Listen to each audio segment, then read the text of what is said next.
Kan ada 4 buah gelas yang berisi macam-macam larutan. Yang pertama ada larutan yang berisi air putih, larutan gula, larutan garam, dan juga minyak goreng. Dan masing-masing larutan nanti saya akan campurkan dengan sel darah manusia. Ini adalah darah manusia yang sudah ambil menggunakan jarum suntik. Nah, lalu saya akan teteskan pertama kali pada larutan yang pertama, yaitu air putih.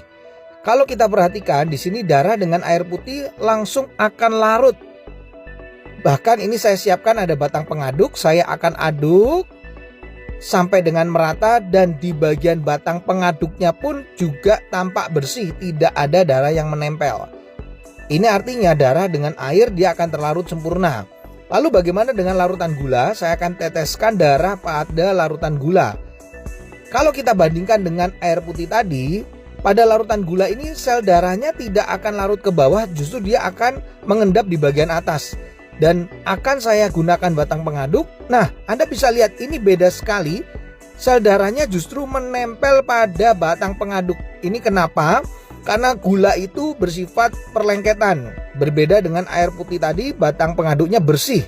Makanya orang kalau kena diabetes, terjadi perlengketan pada darahnya, mengalami rasa haus, kemudian sering buang air kecil, dan akhirnya suka ngemil.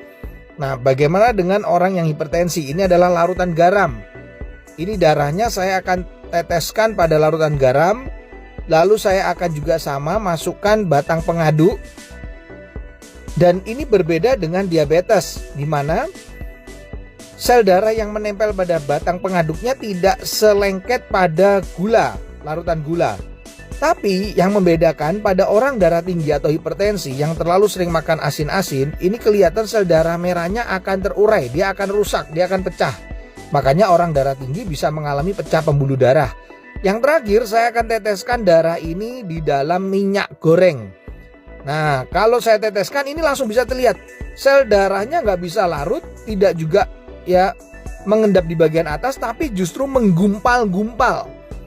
Ini membuktikan bahwa orang yang tinggi kolesterolnya akan mengakibatkan penggumpalan sel darah. Jadi sel darahnya akan menggumpal-gumpal, dan ini yang bisa menimbulkan penyumbatan pada pembuluh darah.